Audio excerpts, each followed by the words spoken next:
you've survived 100% of the things you've gone through, Cheers. and your heart still beats. I'm with my friend Cormac, who's an old friend of mine, a Bray local I've known for many years, and I'm delighted to notice that lately original poetry has been recited by Cormac in public settings. So I just wanted to have a chat in a place called the Albert Walk, which, well, all of Bray is full of memories. Every corner, every stop sign, every road, crossroad has a memory and a moment attached to it, and there's plenty up this way. Yeah. So I'd like to know what's the driving force of your poetry? I want to get something out. I'm kind of voicing other voices that have been in my head for a long time, allowing them space on the page first off, and then if somebody else relates to that, that's lovely. But if somebody else doesn't relate to it and just goes, that was nice, cool, that's also lovely. So like the after kind of like, for me, the process of putting it to the paper is more important than somebody else relating to it. Yeah. If somebody else is relating to it, it's great. It's lovely. It's a beautiful thing. And I love it. But if somebody else isn't relating to it at all, I don't mind. I put it to paper. It doesn't matter. Like, my process is still doing something. I'm glad you answered like that, because if your goal from the get-go was to write something that someone may relate to, it may not really be that authentic from you in the first place. The magic happens is when you release something really important from you and someone else goes, holy shit, that's what I felt too. Yeah. Oh, good.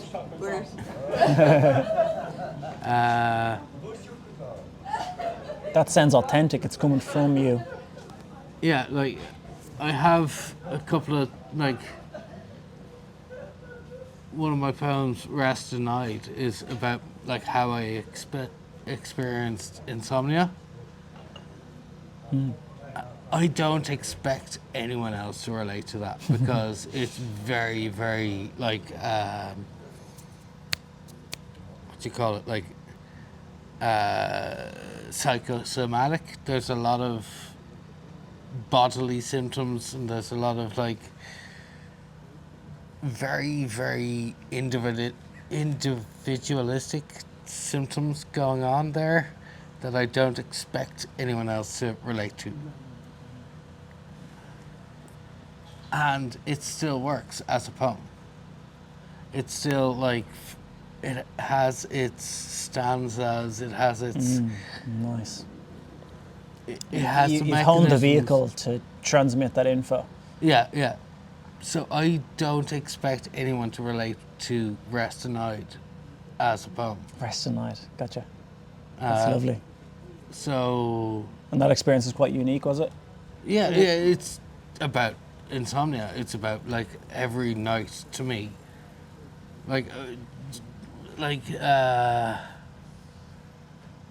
There's a poem I have, I Wear a Tie, and that's about my mornings. And that's about how I set up my mornings. I don't expect anyone to relate to that, because it's not about their mornings, it's about my mornings. I find that more interesting than you trying to describe someone else's morning. Yeah, I want to know the down gritty version of Cormac that doesn't necessarily come out in public even. Give us the real deal shit right down at the core. Like, that's what's interesting from my perspective anyway. So, like, I don't really expect anyone to relate to my poetry. That's fair. Because it's about me. Yeah. It is just me, and it's the most selfish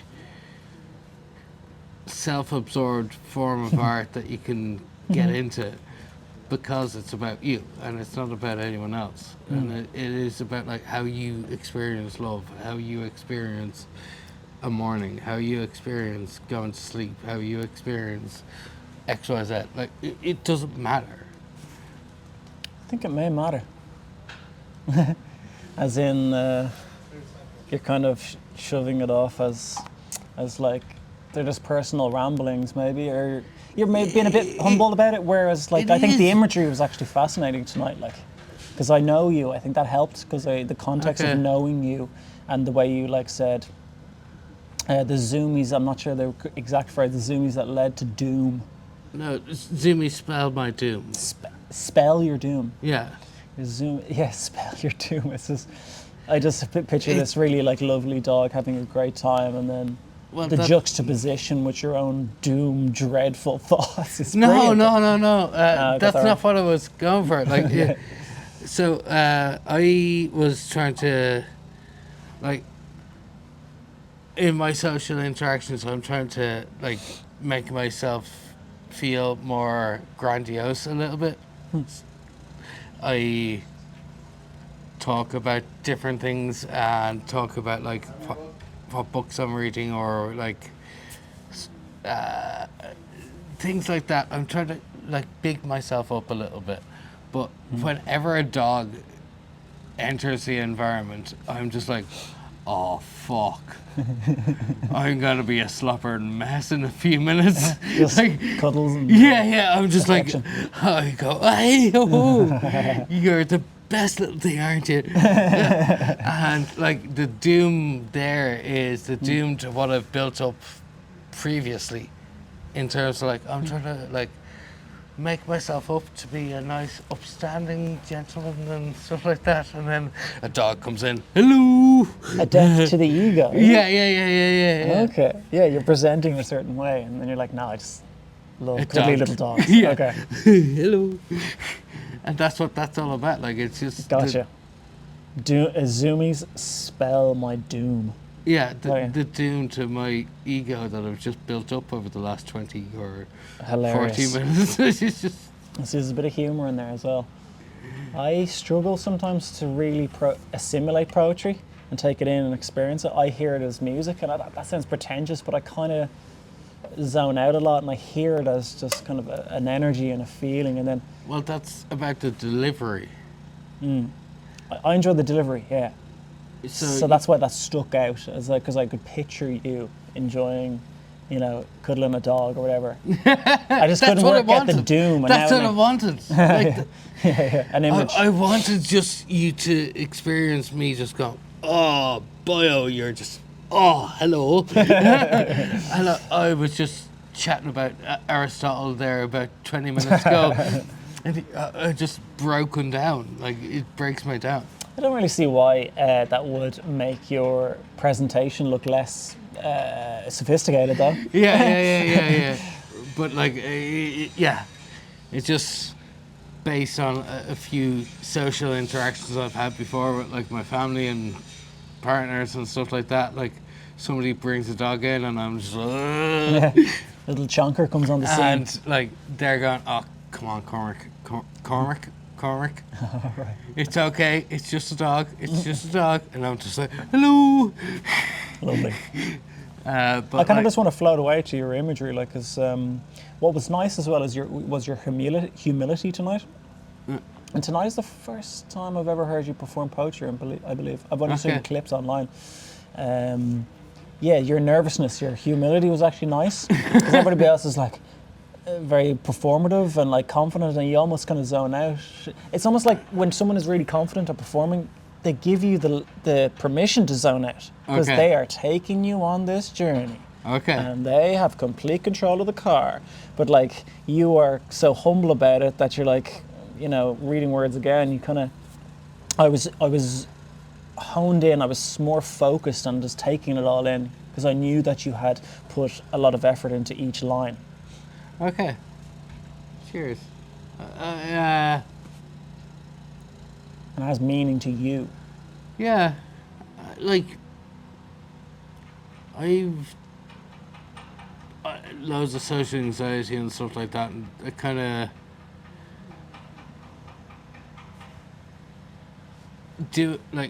reciting my own poetry in an environment is kind of like the highest goal that I could achieve in terms of defeating that anxiety. Oh wow, okay. It's a way to combat your social anxiety. Yeah, because you're doing something uncomfortable. And Valuable. that's what I'd say. Like, no matter how stumbly or like tripping over my words I can be in terms of delivering a poem, I've already done something just by starting it. Yeah. And also all the nerves making you think that it may go wrong or like it's not going to go well. It's never bad. Yeah, You're reciting a poem. yeah. And everybody. I'm already doing the thing. Yeah. Oh, you're on it. You're going there. They're all listening. Do you want to give us one more example? Maybe a line that you personally like, how it turned out after writing it? My heart is a broken thing and she still beats. It's a poem I wrote a while ago, and it's about like you've survived 100% of the things you've gone through, and your heart still beats no matter what breaking you've done to it. Your heart is still beating. Like, it's like a gratitude poem to my own heart for just keep going. Like, I've fucked you up loads of times. I have broken you loads of times. I've like wanted you just to stop beating and let me die loads of times, but you've not. I like that as a line. You've not. Yeah. So simple. You've just like, this is my job. Fucking keeping you up. Yeah. Gonna get you up in the morning. Gotta put you to bed at night. It's also bringing you to places that your gut wouldn't as well. Yeah. You know, like you'd think very differently through your heart than you would your gut.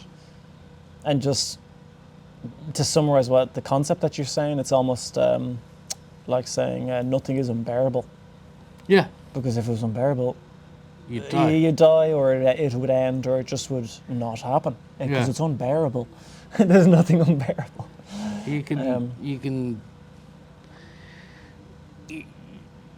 You're capable of doing much, much, much more than you think you are, and it's because you've survived much, much, much more than you think you have. Everyone underplays their own trauma. Everyone underplays their own kind of suffering.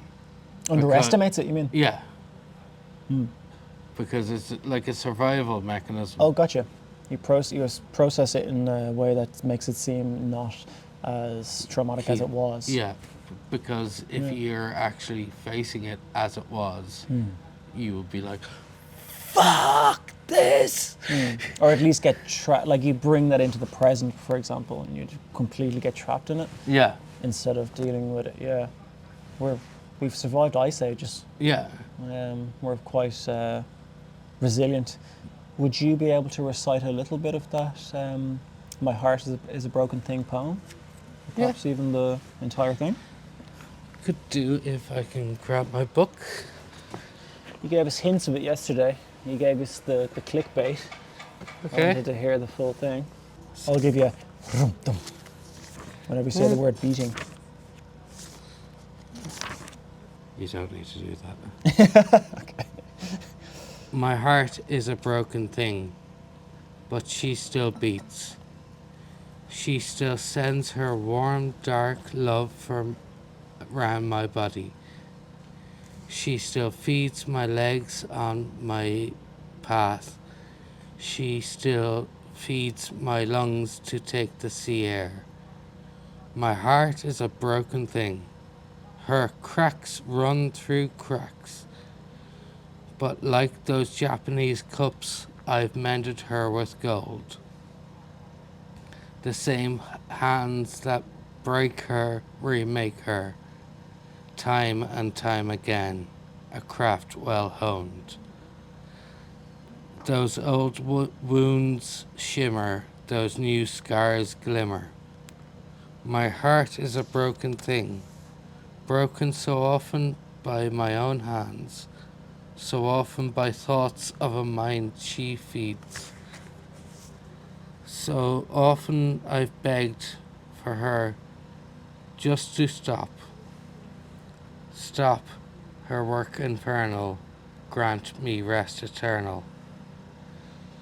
My heart is a broken thing, but she still beating her war drum against my despair, beating stronger when I weaken, beating steady when I stumble.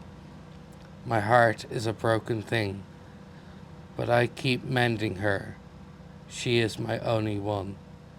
So thank you, my beautiful, brave, broken thing. That, my friends, is the great Cormac Murphy. Guess hook. That poem was gorgeous, man. Really was. You're like, give me rest eternal. I'm bleeding wrecked, man. Yeah. It's just boom, boom, boom, boom. I filled the cracks with gold. It's really good, man. Just a very last thought is nothing is unbearable. The heart drags you through whatever difficulties there may be. Just to plant the seed of like, why not have a full Cormac feature show of poetry with drummers?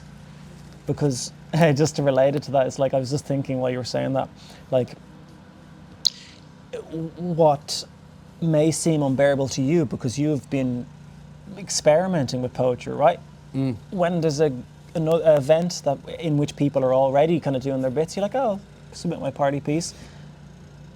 But if you were to have the belief that it is actually, because that was really good, I really liked the imagery there. So if you were to believe that too, and not just think it's a scribbling in a notebook, put it together and show us the real deal, because it's dark and it's quirky and it's you. Can I give you a little bit of a difference? Sure. One I don't really do in front of many people. Yes. This is where you'll find me. If I choose to go and from this world apart, you'll find me in the flow of your beating heart. You'll find my voice in the wind's whisper, and in the crisp air of winter. I know you'll hate my choice. Just know I tried. I really tried. Just to stick around. But too oft my being cried. Too oft my pain did abound. I know you'll miss me. But I've never felt that he was me. All your love was well received, but it was me that I deceived. I thought it was to he offered. That's when I want to like get something out of me. Yeah. I don't really, if anyone's connecting with that, I'm not happy about it. Because that's not something I want someone to connect with. Why? Because that's about suicide. I thought so. That's what came to mind, yeah. That's about like I want to kill myself. I got that from it, yeah. So I don't really recite that often because I don't really want to grab that as a feeling from somebody. But if I'm reciting something about like insomnia or depression or anxiety or something like that, I don't mind if that's grabbing somebody. If you were self-absorbed and you were simply just trauma dumping, for example, Yeah. and you were just like blah, then whether it's a song or poetry, I wouldn't be willing to share it. But if you have made a comment on suicide, that's valuable. That's a new perspective that someone may appreciate. Absolutely share it. You don't know the effects that it may have, perhaps. Okay.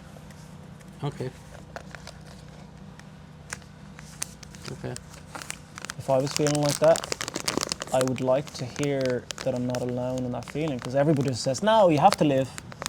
Yeah. It's deadly buzz out here.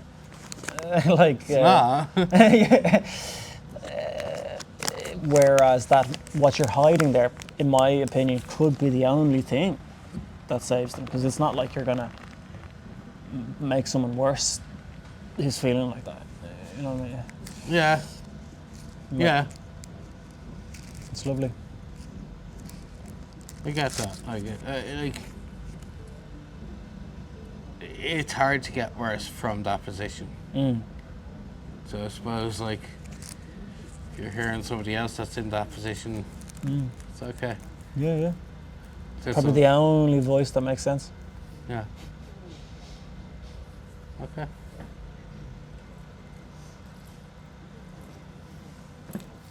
Now, instead of a high five, I want to try this thing. Both click fingers. One. No, sorry. Oh, we can do better than that. I messed up mine. When I hear your pain, I know mine is not alone. When I see the demons that haunt you, I recognize their faces.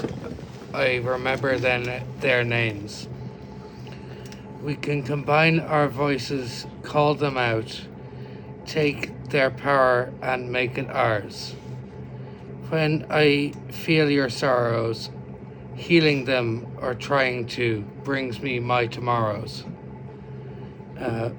Each of these demons are one. They travel round our hearts. Each of us are many. They want us to feel as they are outnumbered. We have what they don't, each other. We already share a demon. We can share an exorcism. So comrades, come rally. So come my sisters in sorrow. So come my denizens of depression. Our tears will drown these demons. Our cries will deafen them. Our torches and candles will blind them, and in our brightness blind them. Their chains will break under our many hammers.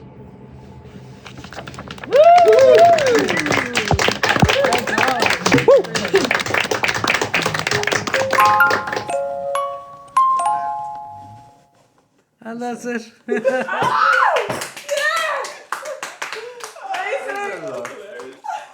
I did a big intro as well.